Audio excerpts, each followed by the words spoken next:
Buenas noches, bienvenidos al banquillo. Les saludamos como de costumbre a través de TSI. Hoy vamos a hablar de las expectativas que tenemos como país en este 2019. ¿Qué nos depara la economía nacional?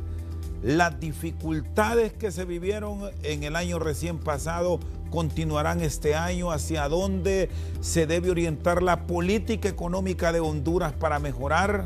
Nos acompaña don Luis Guifarro. Placer. Muchas gracias. Licenciado, buenas noches, bienvenido. Muchas gracias por la invitación de nuevo. Presidente del Colegio Hondureño de Economistas, recién se produjo el relevo. Sí, el 22 de noviembre del año que recién ha terminado. Es un periodo de la presidencia de 2 años. De 2018 al 2020. ¿Se permite la reelección? No, no está permitido la reelección. En el Colegio Hondureño de Economistas no. Se puede eventualmente la reelección, pero en forma alterna, no consecutiva. ¿Se está dando esa incidencia que se requiere de algunos sectores, en este caso el Colegio de Economistas de nuestro país, en la realidad de nación? ¿Se tienen aquellas proyecciones, aquellos planteamientos que pueden servir al gobierno para mejorar en las condiciones de la economía y las finanzas del país? ¿O están como un ente aislado que a veces opina y a veces no opina? Bueno, mire, el tema pasa porque como colegio, las posturas que asume el colegio deben estar orientadas a hacer análisis objetivos del comportamiento de la economía hondureña, ya sea produciendo algunos artículos que normalmente se publican en la revista del colegio y que están ahí colgados en la página de internet del colegio, pero también, uno de los roles principales es estar observando la dinámica económica y la formulación de políticas, todo eso orientado a que conduzcan al crecimiento económico con la posibilidad de que eso se traduzca en mejora del bienestar de la población hondureña. No se les ha llegado a politizar. Le consulto esto porque pasa. Algunas organizaciones gremiales ya van marcando las tendencias porque no se puede quitar ese corazoncito político. ¿Ha pasado eso en el Colegio Hondureño de Economistas o todavía no les ha llegado esa invasión de la política vernácula? Mire, yo diría que el Colegio de Economistas no se podía sustraer de una realidad nacional, ¿verdad? Y uno lo ve, porque yo también soy abogado, y uno lo ve, digamos, en el colegio, instituciones como el Colegio de Abogados. Se los minaron. Pues sí, desde que hay un interés estratégico por parte del Estado de tener una influencia determinante ahí, porque es un órgano o es una institución, perdón, donde también hay participación activa en la conformación de ciertas instituciones que son importantes en el devenir de la convivencia nacional. ¿Y ahí cómo se han venido manejando? ¿Cómo presentan los estudios, los análisis ahora mismo de la realidad del país? ¿Cómo están proyectando el 2019 en materia económica, don Luis?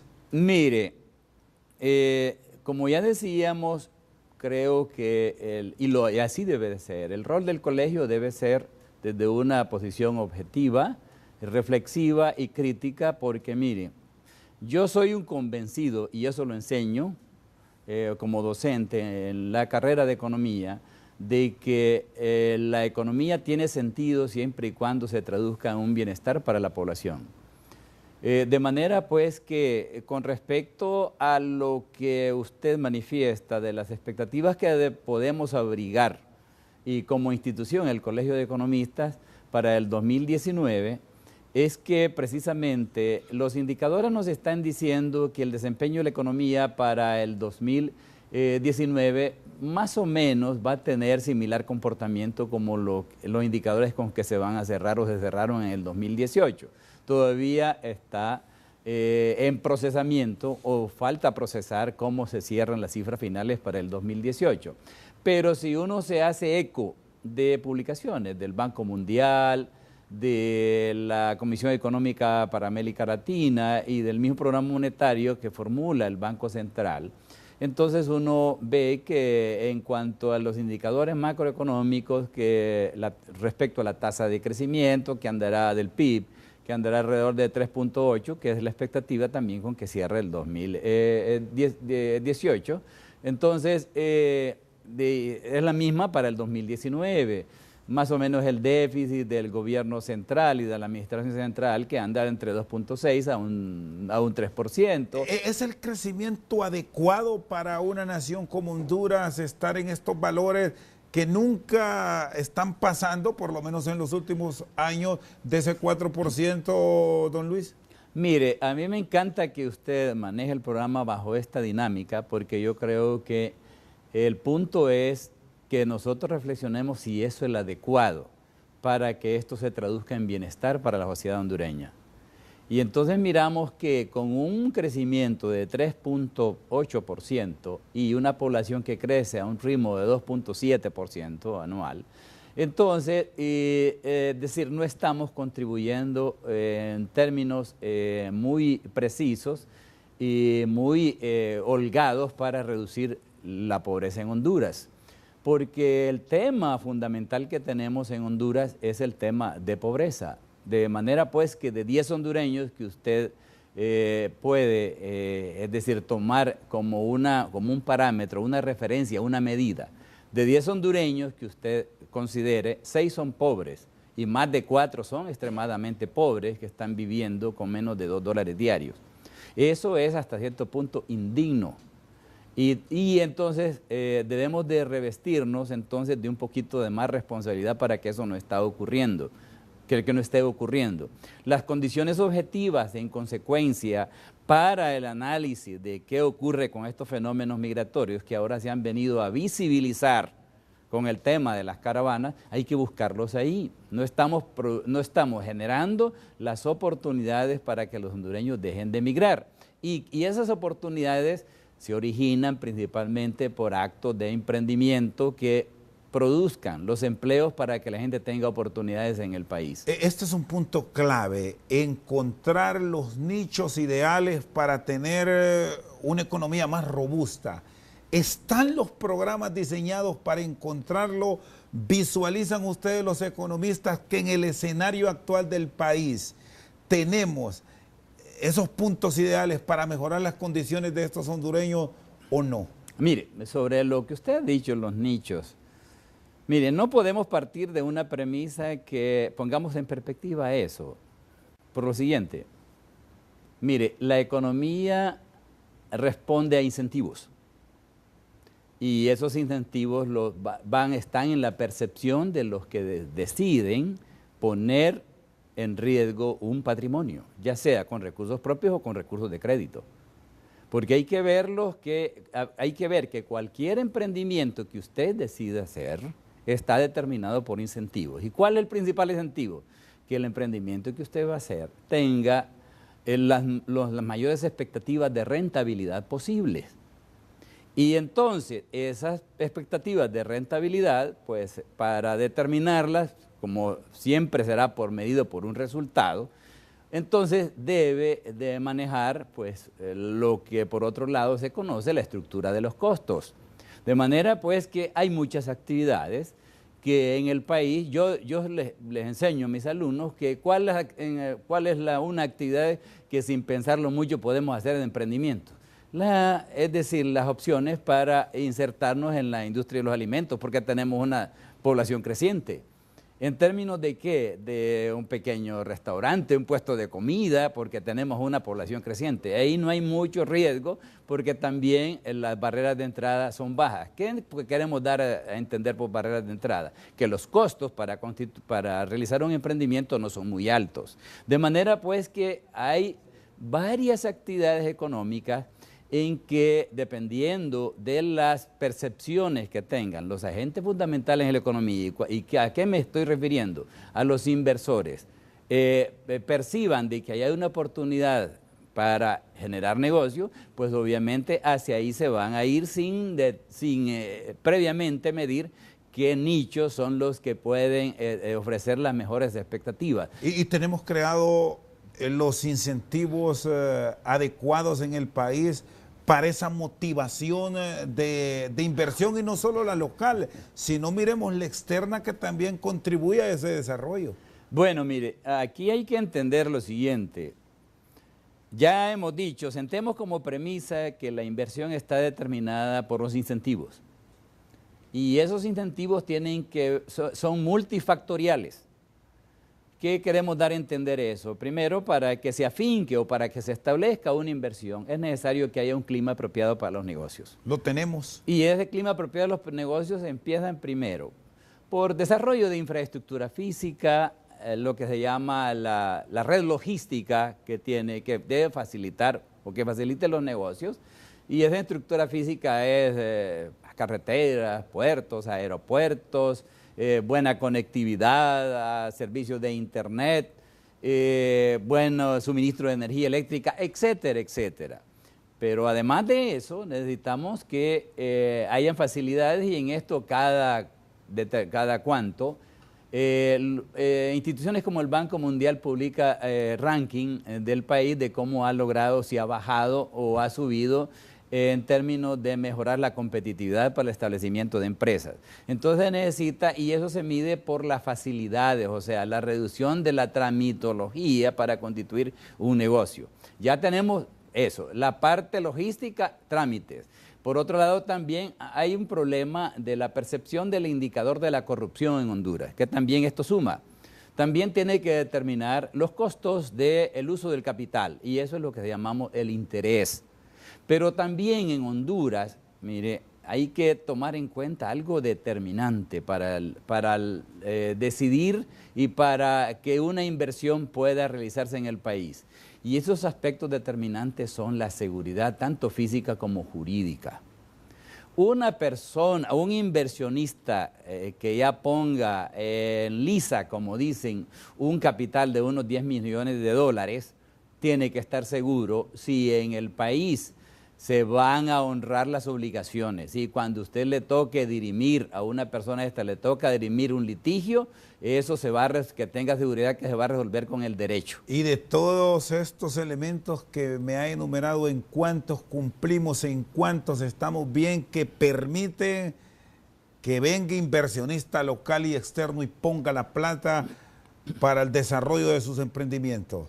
¿Estamos a deber en alguno, don Luis Guifarro? No, pero mire, pero además de eso, y no terminamos de enumerar, porque es una larga lista. Pero por lo menos en lo básico, no, pero ahí entramos después para, si queremos fomentar un clima apropiado para atraer inversión extranjera, un factor determinante es el aspecto del clima político.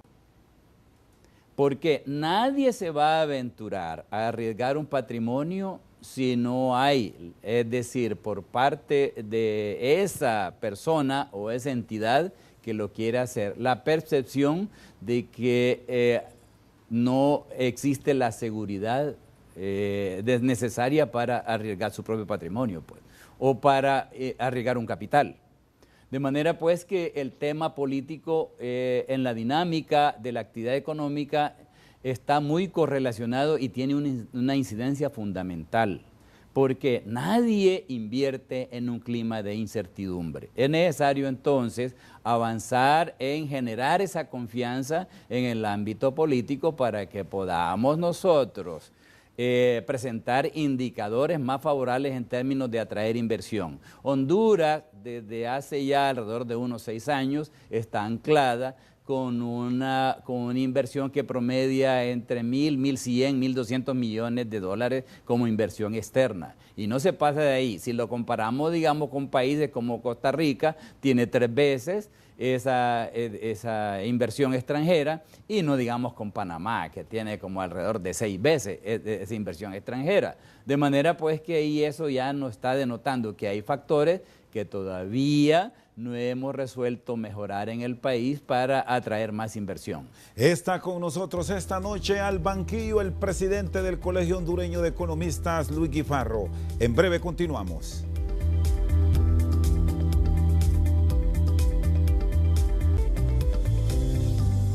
Esta noche con nosotros al banquillo don Luis Guifarro, presidente del Colegio Hondureño de Economistas. A veces plantean que las comparaciones resultan odiosas, pero en el caso de la economía, revisemos la región centroamericana, que me ponía el ejemplo de Panamá y Costa Rica. ¿Debemos aspirar a qué? Con lo que tenemos, con el desarrollo que ha logrado Honduras, tener una similitud con qué país de la región para avanzar. Mire, obviamente que Costa Rica ya se distanció mucho con difícil respecto alcanzarlo. Sí, es decir, pero el problema es que nosotros como hondureños, es mi apreciación, debemos de revestirnos de un sentido de urgencia para que podamos avanzar en esta carrera en donde nos estamos quedando muy atrás. Ese rezago va a implicar que cuando incluso ya exista en el área centroamericana libre movilidad de los factores, ¿y a qué nos referimos? Libre movilidad de mano de obra, porque hacia ahí conducen los tratados de libre comercio que ha suscrito Honduras. Hay cláusulas de salvaguarda para, es decir, para de un determinado tiempo que no Honduras se reserva ese derecho de no permitir libertad de movilidad de mano de obra. Pero llega un determinado momento que las cláusulas de salvaguarda se uniforman, que esas cláusulas se disipan y se uniforman todos los parámetros a nivel de la región en términos de movilidad de la mano de obra. Siendo así, entonces solo hay que pensar en lo siguiente. ¿Tenemos una mano de obra competitiva con respecto a los demás países del área centroamericana? Es decir, tenemos ya un nivel de educación en Honduras que nos permita también ser competitivos con los demás países del área centroamericana. De manera pues que a eso me refiero, debemos revestirnos de ese sentido de urgencia y en consecuencia adoptar políticas públicas que mejoren, primero, la educación en el país. Segundo, desarrollo, y que ya se está haciendo, no hay que desconocer que sí se está haciendo. Tenemos desarrollo de infraestructura física, que eso es un incentivo para la inversión. Pero en los demás temas, me parece que no estamos avanzando, es decir, lo suficiente, y más es en el aspecto de, es decir, crear una estructura institucional fuerte, que dé confianza a la inversión. Por ejemplo, ahora mismo que se está negociando, para muchos aumento del salario mínimo, hay otros que el término que manejan es ajuste. ¿Qué cuidado se debe tener para lograr esta incidencia en beneficio del país? Que nos miren, que sí tenemos posibilidades de crecimiento, de desarrollo. Mire, con el tema del salario mínimo hay que diferenciar lo siguiente. ¿Dónde es que se paga el salario mínimo? Se paga en la mediana y la gran empresa. Y el problema que tenemos es que ahí solo ocurre el 40% del empleo en Honduras. El 60% se da en la micro, pequeña, es decir, empresa. De manera pues que en la medida que usted mira que se negocian salarios mínimos, entonces hay que también correlacionar lo siguiente, eso solo está favoreciendo un poco el ajuste en términos de salarios reales porque está considerando el nivel de inflación para ajustarlo entonces al nivel del crecimiento de los precios en la economía. Pero en nada estamos resolviendo el problema que hay en el mercado laboral hondureño, porque el problema que tenemos en el mercado laboral hondureño es el subempleo y decir, el empleo sin ninguna remuneración. Entonces, y que eso está provocando precariedad en el mercado laboral. ¿Qué significa con la precariedad? Pues tenemos empleos por hora, de que la jornada por hora está desprovista del beneficio de la seguridad social. No tienen opción a la seguridad social. En la mayoría de los casos no hay 13º sueldo en concepto de aguinaldo ni 14º. Entonces, por ahí hay un problema. También con el salario mínimo no hemos entrado a considerar lo siguiente, que en la medida que se ajusta, y está bien que se ajuste para que no se deprecie el salario, y entonces que se mantenga en términos reales. ¿Qué ocurre con el salario mínimo? Que está provocando también en las empresas una alta rotación. ¿Y qué significa con eso? Bueno, que empleos con una antigüedad determinada llegan a representar altos costos para las empresas. Y entonces las empresas perfectamente pueden sustituirlo con mano de obra calificada que está saliendo con un grado de escolaridad alto, como es, digamos, los egresados de las universidades, que hoy en día es muy común que se contraten con salarios mínimos. ¿Cómo entrar con proyectos efectivos para reducir este índice alto de desempleo en el país? Bueno, en las últimas horas nos dieron que en el 2018 se redujo en un 1%. La incidencia termina siendo mínima, don Luis. Bueno, mire, pero es que hay que entender que hay un pico ahí, un pico en el empleo por el tema de las ventas en Navidad. Pero después estos muchachos se incorporan a sus ocupaciones en las universidades.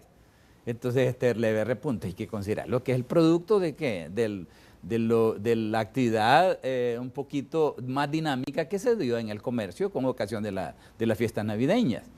Entonces, ya para generar empleo en el país sí hay que provocar una reflexión mucho más mesurada y un poco de mayor profundidad, porque tiene que ver con aquellos factores que ya hemos dicho, y ahí hace falta mucho avanzar. Vaya, ¿dónde se está manifestando más el azote de la pobreza en Honduras? Se presenta en el área rural. ¿Y qué estamos haciendo en cuanto a Estado, en la formulación de políticas públicas para mejorar las condiciones del campesino y que no migre a las ciudades, acrecentando el problema del crecimiento de la marginalidad en las ciudades? Entonces, todo eso no se está abordando como una política pública por parte del Estado. ¿Y quién falla? Porque aquí me dice usted que el Estado falla, pero ¿qué de la participación del inversionista como tal, de el que se atreve para tener equidad en estos planteamientos, don Luis? Mire, es que yo le expliqué, cualquier actividad económica, y más, vamos a precisarlo, cualquier acto de inversión siempre va a estar determinado por los incentivos. Y si no se crean los incentivos en la economía, usted no va a tener, es decir, progresos en los indicadores de crecimiento de inversión. De manera pues que ahí hay un desafío para el Estado. Por otro lado, también yo he dicho que prácticamente el que invierte hoy en día y lo hace revestido de moralidad, de alto sentido ético, en cuanto a que su actividad de negocio se va a estar sujetando a las leyes que determina el mercado. Y esas leyes son pues el juego de la competencia, de la libre oferta y demanda. Y que esas actividades entonces le reditúen a esta persona sus expectativas es decir, de obtener utilidades.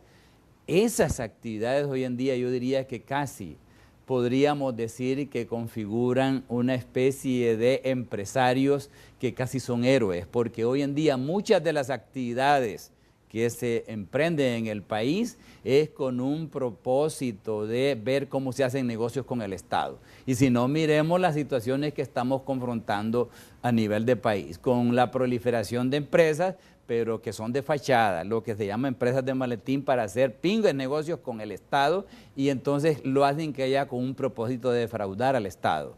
De manera que yo me quedo con esto, que el inversionista que aspira y que bien a fundar un negocio, a establecer un negocio y lo hace honradamente, casi prácticamente diríamos que es un héroe en las condiciones actuales. ¿Cómo están las condiciones actuales del país para la creación de estas empresas, de nuevas posibilidades de generación de empleo? Esto porque recién en el 2018, que se nos fue hace unos días, se planteó un relanzamiento, digamos, un nuevo incentivo para la MIPYME.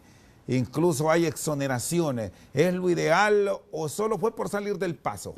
Mire, yo creo que a veces son medidas coyunturales que están determinadas por ciertas circunstancias que se dieron, y esto fue coincidente con el tema de las caravanas. Una caravana que dicen que ahora como que se está también armando otra, ¿verdad? Es decir, yo diría que fue una medida emergente a raíz de este problema que se estaba dando. Yo diría que en el fondo, la decisión por parte del Estado en materia de política para favorecer con recursos alrededor de promediando los 2.000 millones de lempiras a lo que es la MIPYME, con trámites, es decir, simplificados, en que ya no se requiere toda la tramitología para constituir una empresa, es decir, con exoneración tributaria por determinado lapso de tiempo, creo que alrededor de 3 años. Entonces, esto sí son incentivos, pero no son suficientes para constituir una inversión. ¿Por qué? Es decir, primero, recordemos que las MIPYME usted no las va a establecer en el Parque Central o en el centro de la ciudad, están diseminadas en toda el área geográfica nacional. Y por desgracia, un pequeño taller, llámese pulpería, salón de belleza, taller de mecánica, eso está diseminado en todo el territorio nacional. Y hay suficiente seguridad para que eso ocurra ahí. Sí, que estamos viendo por experiencia, y le digo, y me pongo en primera persona con estudiantes que me han solicitado a mí retiro de sus clases porque sus papás le han dado la orden, como se han resistido al pago de la extorsión, de que tienen que abandonar la casa o el negocio en el área urbana donde están operando. Y eso, lamentablemente, no se refleja en las estadísticas. De manera pues que eso también viene, y si le queremos dar el dimensionamiento, viene a explicar el fenómeno migratorio, porque sencillamente las personas han sido amenazadas. No solo es viendo de que no encuentra una posibilidad para aquí en el país mejorar su condición de vida, sino que también son amenazados. ¿Por qué? Porque se han resistido al pago de nuevo una extorsión, y obviamente el precio que tienen que pagar es irse de la colonia y abandonar hasta su casa. Está con nosotros esta noche al banquillo el presidente del Colegio Hondureño de Economistas, don Luis Guifarro. Una pausa, en breve continuamos.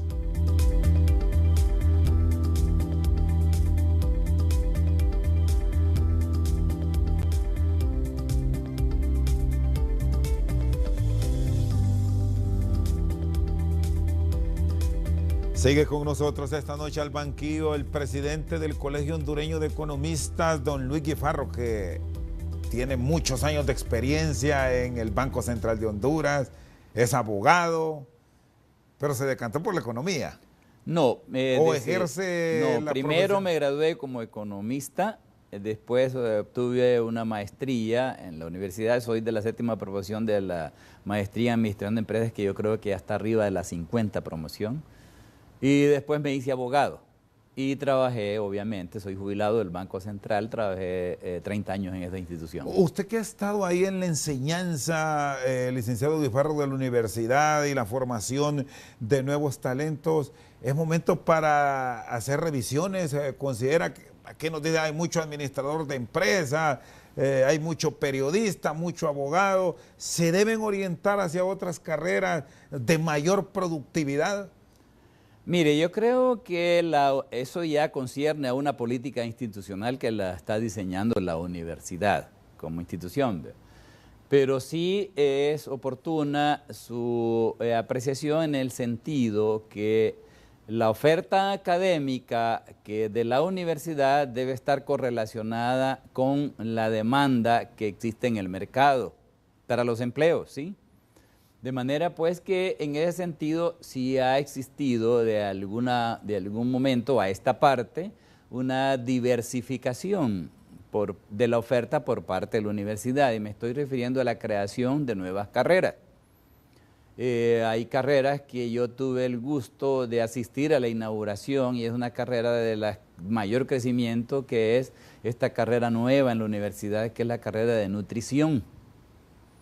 Y entonces recuerdo que cuando asistimos a la inauguración no tenían ni pupitres donde sentarse, estaban sentados en el piso. Y es una de las carreras que más ha crecido en la universidad. Eso para ejemplificarle que esa carrera de nutrición es nueva, y casi toda la primera promoción, que ya salió la primera promoción, están empleados. De manera pues que sí, y yo creo que como política institucional la universidad tiene que estar poniendo el ojo, su objetivo en ver cómo diversifica la oferta para atender los requerimientos nuevos que se están presentando en la economía y en la sociedad hondureña en general. Bueno, ya que mezclamos estos temas educativos, económicos, ¿se pueden crear programas, se pueden crear políticas para que al país venga lo necesario? Esto cuando hablamos de importaciones y no estar llenando de tantos elementos y artículos suntuarios que al final sirven solo para que haya fuga de dólares, don Luis. Mire, yo siempre he pensado que yo creo que en las cláusulas de salvaguarda que establecen los países cuando hay los procesos de negociación de, es decir, acuerdos comerciales o de convenios, es decir, comerciales, o de otra, que se le llama tratados de libre comercio. Entonces ahí creo que sí no hemos establecido algunas reservas como país. Yo he leído mucho el caso de ciertos países con mayor desarrollo que Honduras, y es el caso particular de Chile, que ellos desde ya tiempo tienen restricciones para la importación de ciertos bienes. Aquí como que nos entregamos, nos hablan libre comercio y abrimos de todo. eso. Y esa libertad para que se introduzcan mercancías de cualquier índole, entonces, pues de alguna medida, como usted ya lo apuntó, representa un drenaje de un recurso tan determinante en el país como es la divisa.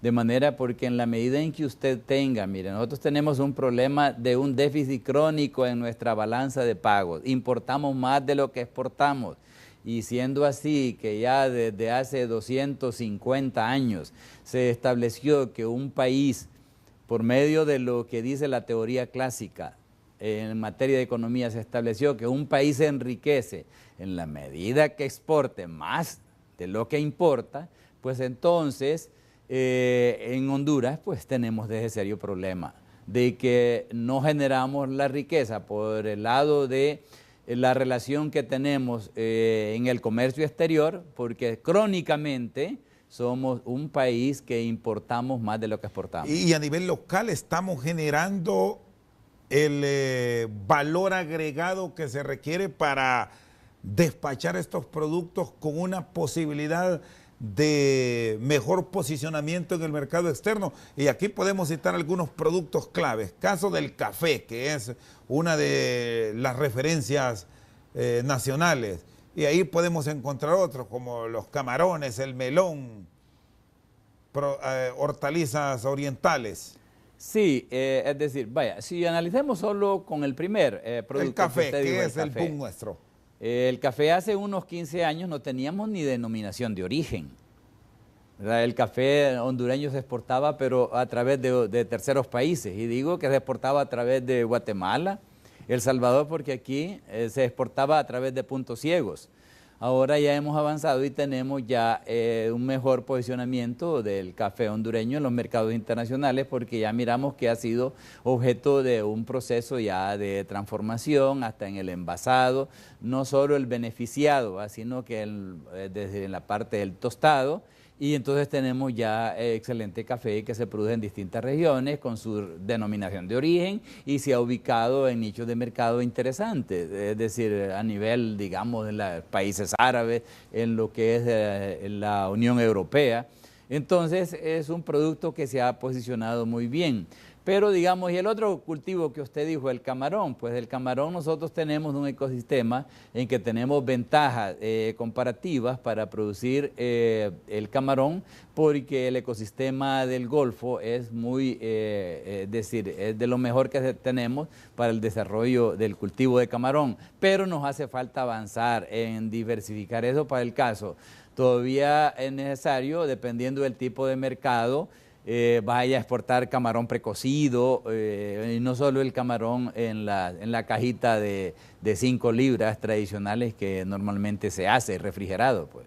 Ahora, debemos decir que no tuvimos un cierre de año estrictamente malo, ya que se logró obtener el beneficio que dio el mercado internacional, y vamos a citar puntualmente el caso de los energéticos, de los derivados del petróleo. ¿Qué proyecta realmente para el país en los próximos meses? ¿Cómo crear políticas locales para un verdadero ahorro y no seguir con ese dreno de nuestra economía por la salida de dólares? Mire, vamos a decir lo siguiente, y solo para cerrar un poquito con lo que usted había apuntado. Es necesario, sí, que la actividad económica hondureña, principalmente, que no sea por la parte de extracción y exportación como bienes primarios. Es necesario que le agreguemos la etapa de procesamiento, es decir, por el lado de la actividad industrial de estos productos y que ya vayan con un mayor valor agregado. En eso estamos totalmente de acuerdo, porque estas actividades permitirían más generación de empleo. Por el tema, mire, el tema de los combustibles es bien complicado. ¿Y qué queremos dar a entender con eso? Mire, si bien ahorita, desde ya hace unos 2 meses, miramos que ha habido un ligero declive y así lo muestran, es decir, las cotizaciones del mercado internacional, que está alrededor de unos 60 y 64 dólares por ahí el barril de crudo Brent. Entonces miramos que en este momento pues se ha producido una mejora por el lado del descenso en el precio de los carburantes. El precio en bomba pues ha disminuido, tenemos también disminución en el gas LPG. Pero también, ¿qué pasa con esto? A mí me preocupa porque este producto es muy volátil y como está sujeto prácticamente al manejo por un cártel a través de la OPEP, cualquier situación de tensión geopolítica que se dé allá por esos lados y que es muy susceptible a que se den por los conflictos milenarios que siempre han ocurrido en esa área geográfica entre lo que son los árabes con los judíos y ahora enfrentados los propios árabes, si no miremos las tensiones entre Arabia Saudita, con Irán, ¿verdad? Y con el vecino también Qatar. Entonces, en la medida que se provoquen o que se exacerben esas tensiones geopolíticas, ahora también con la intervención de Rusia ahí cerca, es decir, por la presencia que tiene ahí en Siria, pues entonces cualquier situación problemática que se dé, que tienda a provocar desestabilidad en el aspecto geopolítico, es un producto que su precio se dispara. De manera pues que ante esa situación y nosotros pues somos una economía pequeña, muy vulnerable a esos choques externos y siempre debe ser un factor que preocupa el hecho de que situaciones se pueden dar en el mercado internacional en cuanto al comportamiento del precio del petróleo. Está con nosotros esta noche don Luis Guifarro Albanquillo, actual presidente del Colegio Hondureño de Economistas. Una pausa, ya continuamos.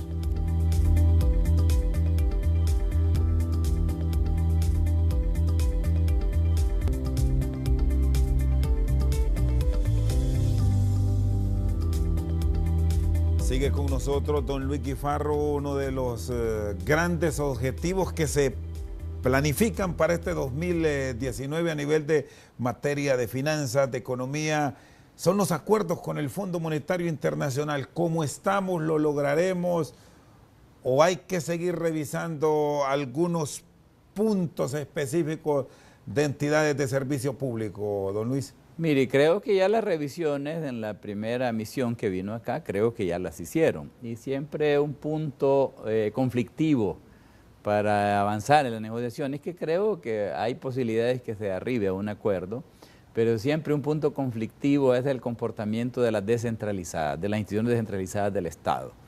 Y en esas instituciones descentralizadas del Estado, pues el principal problema es la Empresa Nacional de Energía Eléctrica, con un déficit que ronda alrededor de unos 7.000 millones de lempiras, que incluso últimamente hemos visto que optará por una estrategia de ver si obtiene financiamiento en el sistema bancario. Bueno, hondureño. De hecho se dieron ya nuevas líneas de crédito bajo la venia del Congreso Nacional para intentar darle respiro. Exactamente, entonces ahí sí es un problema siempre, pero eso no es de ahora, sino que ya se arrastra desde mucho tiempo atrás y que siempre es un aspecto conflictivo para las negociaciones con el fondo. Yo diría que ya, el formalizar una nueva carta de intenciones, un nuevo acuerdo con el Fondo Monetario Internacional, me parece que pasa también por cómo se avance en el tema de los consensos respecto a las reformas electorales.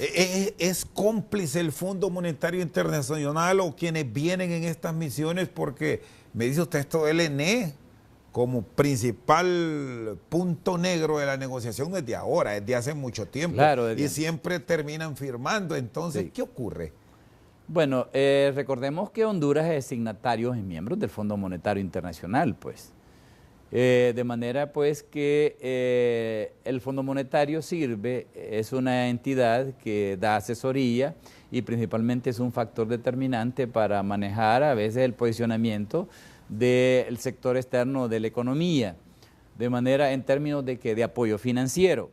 Y también llegar a acuerdos con el Fondo Monetario Internacional es fundamental para que otras instituciones, principalmente que tienen que ver con las firmas calificadoras de riesgo, posicionen al país en ciertos ratings, de acuerdo a la simbología o a los aforismos, a las mediciones que establecen estas instituciones que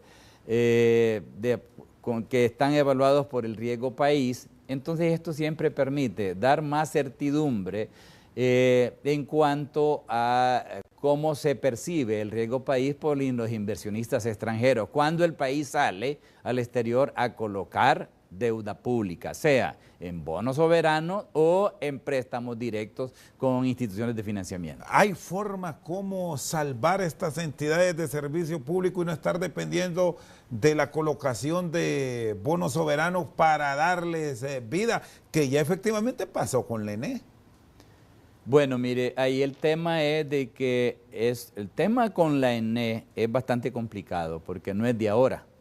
De manera que yo he pensado y siempre he dicho que la ENE tiene un serio problema porque los contratos que ha formalizado con los proveedores son contratos de largo plazo. Y para entrar a negociar cláusulas representa un serio problema para esta institución, de manera que yo no veo solución en el inmediato plazo para esa institución. ¿Qué riesgo hay de no tener un acuerdo, de no firmar el primer trimestre del 2019, don Luis? Mire, para el país es siempre que no se llegue a un acuerdo con el Fondo Monetario Internacional, es que de eso de entrada ya causa una percepción negativa para los agentes, inversores externos en que acuda al país a colocar deuda en los mercados internacionales. Entonces, obviamente, la cotización del costo de esa deuda se irá hacia la alza, o sea, se pagaría una tasa de interés mayor. De manera, pues, que ante esa situación, pues sí es favorable y es un indicador de cómo puede andar la certidumbre de la conducción de la política monetaria una vez que ya se llega a un acuerdo con el Fondo Monetario. ¿Qué proyecta el Colegio Hondureño de Economistas o qué les dicen las revisiones de documentos, ver números en cuanto al valor de nuestra moneda frente al dólar? ¿Cómo podríamos cerrar si las exportaciones se mantienen estables o hasta descienden en este año? Mire, con el tema del tipo de cambio, está determinado por varios factores. Primero es el comportamiento del sector externo de la economía y cómo se mide el comportamiento del sector externo. Ya primero dijimos, una primera aproximación era la relación entre importaciones que da el déficit en lo que es la balanza comercial.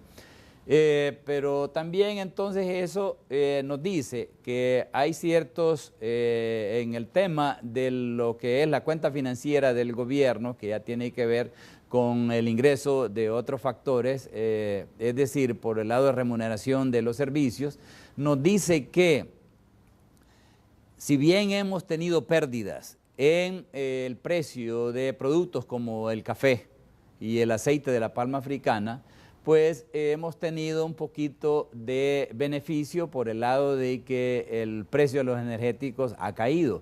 Esta combinación de factores entonces ha generado pues una mejoría en el comportamiento de la ganancia de reservas, pero también por otro lado está que el hecho de que el volumen de las remesas que recibe el país se ha incrementado de tal manera que para el 2018 probablemente se cierre promediando los 4.500 millones de dólares, y entonces esto viene a garantizar un poco la estabilidad del sector externo de la economía hondureña. Ahorita la meta de reservas por parte del Banco Central, que la maneja en 4.5 a 5 meses de importación, yo creo que es prudente tomando en cuenta pues que en este momento pues no ha habido una apreciación del tipo de cambio, más bien al contrario, se ha habido es decir, no ha habido una depreciación del tipo de cambio, sino que por el contrario, es decir, hemos tenido una leve apreciación, de tal manera que la depreciación interanual que andaba promediando un 4% va a cerrar con un 3.50, un 3.7 por ahí para el 2018. Doctor Guifarro, le agradezco que nos haya acompañado. Feliz noche. Muchas gracias a usted por la invitación. El presidente del Colegio Hondureño de Economistas de Honduras, don Luis Guifarro, con nosotros esta noche al banquillo. Por su sintonía, muchas gracias.